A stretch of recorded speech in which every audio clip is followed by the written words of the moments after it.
Yo, what's going on, Dragon Ballers? Welcome back to another Top Cut breakdown video. Today we have two events to cover that actually take place within two different formats in the Dragon Ball Super card game, which is pretty cool. I'm pretty sure this is the first time we're ever doing event coverage on a standard DBS format type of tournament, and that's pretty cool because, you know, games like Pokemon, games like Magic, they support alternate formats, and that just allows players to, you know, play the game in a different way, maybe keep it fresh, change things up. So I think it's pretty cool that this kind of more casual event was posed in this way in a different format. But anyways, we'll get into this. If you're new here, make sure to subscribe, hit that bell so you never miss a video. And if you guys want to help support the channel, many ways down in the description to do so. But today, guys, if you're looking to compete in events just like this, make sure to check out the Patreon down in the description. Not only can you read the articles that I post there that are more competitively minded, but you can also inquire about coaching if that's something that you're interested in, want to get ready for the next event. But anyways, let's get into this. I'll talk about the meta as well as my thoughts on it. And we have the Tennessee Top Cut Regional. This was a best of 3 tournament with no Top Cut played out. Funny enough, the company's called Top Cut. There was no Top Cut played out. Anyways, we have 108 players, so pretty good turnout, especially for IRL. Then we have, for the Top Cut here, 2 Invoker, 2 Hatchiyak, and it actually ended up being an Invoker Hatchiyak finals of all things. 2 of, at least in my opinion, the most unfun decks to play against. 2 very hardcore control decks. Was actually kind of a crazy finals to watch. And then we have 4 Gogeta Xeno taking up a very big portion of this Top Cut. Then we have 2 U7 Goku, a Sin Shenron, Android 21, Trunks Xeno, Blue Baby, Red Broly Swap, and Agents of Destruction. So a few things here after going through this entire list. So the deck lists have been posted in their written out, handwritten form, which are sometimes pretty hard to read. I'm going to actually post a link down in the pinned comment whenever it goes live. I know Eggman compiled all the decks into DBS Deck Planet, and eventually he's going to make that go live. Again, as always, shout out to him for doing that work and compiling that. Whenever that goes live on his end, I'll just post it down in the pinned comment. But yeah, those will be there soon enough, hopefully by today.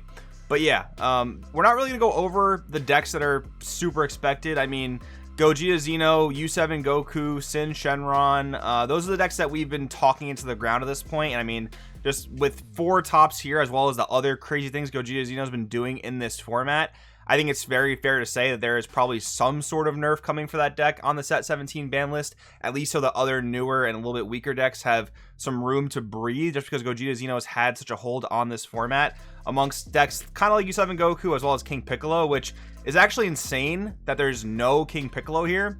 But yeah, I want to talk about more of like the outliers, Invoker and Hatchiyak being the 2 obvious main ones. So Hatchiyak, starting with that, is in a very interesting position in this meta, and I mentioned it a few videos ago. Maybe it was the last meta breakdown, I can't remember, but I mentioned that Hatchiyak's actually in a pretty interesting spot because we're actually in this more aggressive meta where people are going pretty wide with battle cards on the board. Look at King Piccolo, look at U7, look at Gogeta Xeno. These decks are going very wide with battle cards, and Hatchiyak inherently punishes that, which is kind of crazy. I will say there are a fair amount of like chunky unison swings, like in U7, for example, they're playing Jiren unison, but I mean, Hatchiyak just plays at least like 20 negates or something like that. So that's not going to be too big of a deal. So yeah, I think while Hatchiyak is not a deck that many players are going to play because, whatever, they don't enjoy it or they don't want to play it, I do think it's in a fairly good position in this meta. But of course, there are certain matchups that just blow it out of the water. Maybe not so much meta relevant matchups, but I mean, when you have a control on control matchup, things can get pretty wacky. And that kind of brings us to talk about Invoker. So this was Michael Carrick piloting Invoker, probably the most infamous Invoker player at this point. Just always plays the deck, always does very, very well with it. I got first-hand experience on his skill with the deck at the last American Nationals. And I can tell you, not only from that personal experience, but also watching him play on stream, that he leans very, very heavily into the actual triple strike Goku win condition. Because, obviously on one of the more recent ban lists, they nerfed Catastrophic Blow. The burn win condition is still possible, but you have to do a lot of work to get your opponent down to like 2 or 3 life to really secure the burn damage win con. But that triple striking Goku, man, I mean, you just load your drop area with red, blue extra cards, and that thing just restands, keeps negging your leader in power.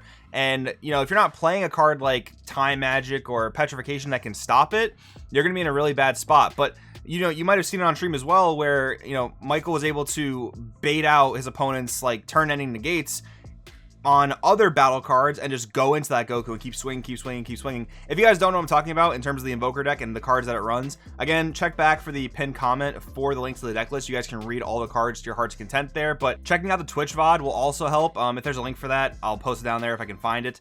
But yeah, I mean, I'm getting into the nitty gritty of what Invoker does because I do have that firsthand experience, but yeah, it's pretty wild, and this is a pretty insane format. I don't expect these two decks to like be in a finals again, more so just for the fact that they're not really popular in terms of people wanting to play them, but they are very good decks you should not sleep on. It can be very, very beneficial to you guys to know how these decks operate. So again, check for the link for the deck list as well as the VODs if I can find it. Anyways, next up, talking about the decks that are not commonly found, we have Android 21.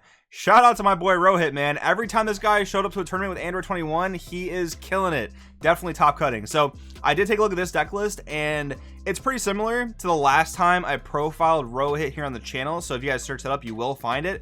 The main change that I want to make you guys aware about, again, you'll see this when you see the deck list down in the pinned comment.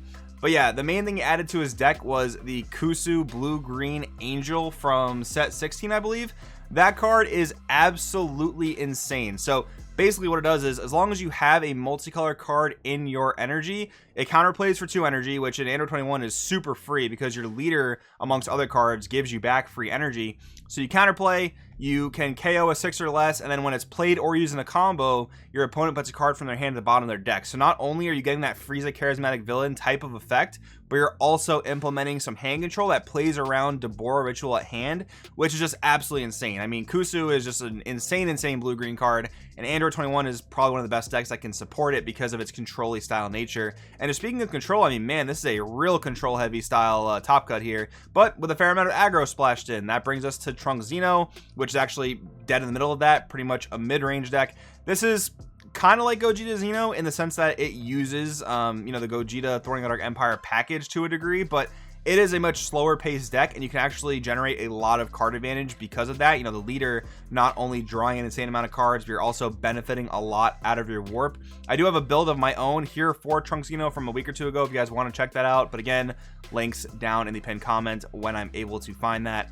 Anyways, moving along, Blue Baby. Shout out to my teammate Mike for topping this event with Blue Baby. This just totally speaks to his playstyle. He's a tried and true control player. And even though so many people think that Blue Baby is now like a dead deck because of the errata to the field card, I mean, he just finds ways to make it work, right? And whenever I see Mike play Blue Baby, whenever I test against him, it is very, very impressive. So I think we're gonna do the profile here on the channel, so I won't go too crazy in on Blue Baby. We'll cover that more when we do the profile, so make sure to tune back if you guys want to see that. And then wrapping it up, 2 rogue aggro decks. We have a Red Broly Swap and an Agent of Destruction, which is always cool to see. Red Broly always seemed like one of those decks that was oppressive in the right matchups. Like, just looking at Invoker, right? I remember going back to last Nationals format, even a bit before that. Invoker players would tell you right away, Red Broly aggro is their absolute worst matchup, almost unwinnable. And thankfully for the past several formats, there haven't been many of these, like, 100% to 0% unwinnable matchups. But Red Broly can kind of pose those types of matchups because of what it does, being a aggressive deck that plays battle cards very cheap. They're very big battle cards and takes your hand away. Even though it's temporary hand control, the pace at which you're applying pressure makes that a big problem. So while it's not, dominating any metas, doing anything too crazy, especially thanks in fact to the Planet Vampa errata, kind of the Blue Baby errata, still a pretty interesting deck to play.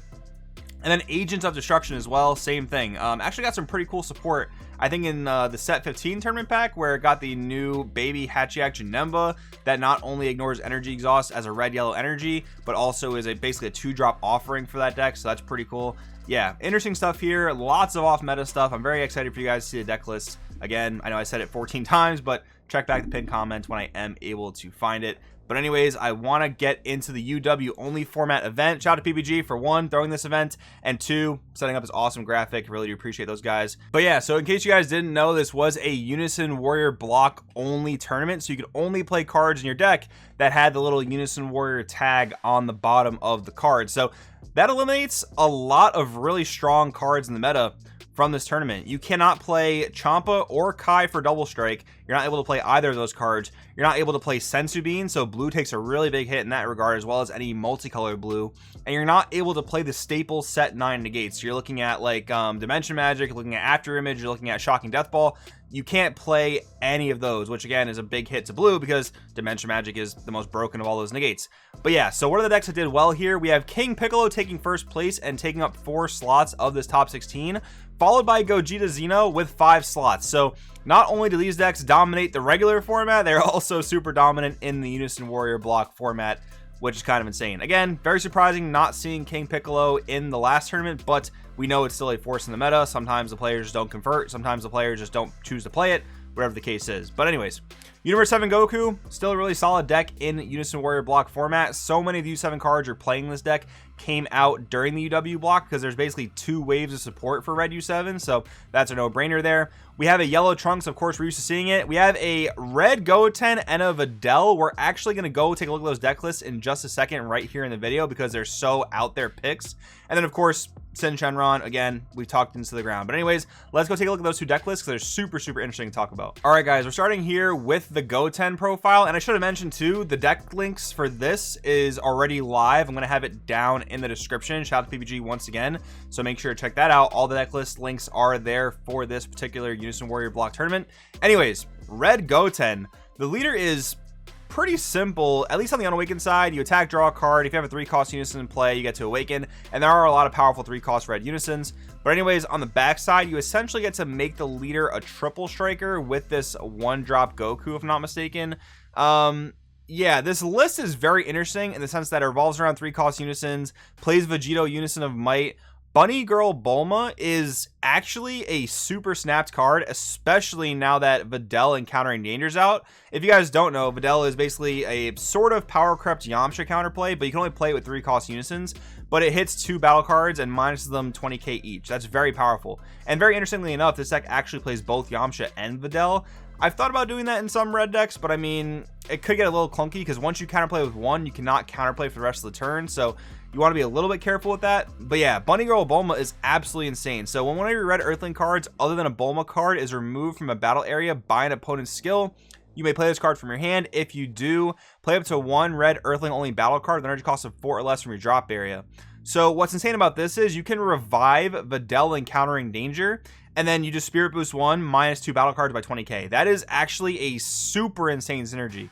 I definitely wonder why the Goten leader. I mean, yes, you can, synergize pretty well with 3-cost unisons, but I don't know, maybe like, I guess red leaders in the UW format besides King Piccolo maybe aren't the most generic. Maybe you can go with this, maybe you can go with like red Yamcha. I'd have to look at more red leaders in this pool, but this is a very interesting deck concept. I think is very cool to look at. And then finally, just wrapping up, I do want to take a look at Videl. Again, the links for this are down in the description. But all right, for Videl, we're pretty much leaning into the full skill list thing here. So we have the Great Saiyaman Unison, which once per turn +1, add a 1-cost skill list from your deck to your hand.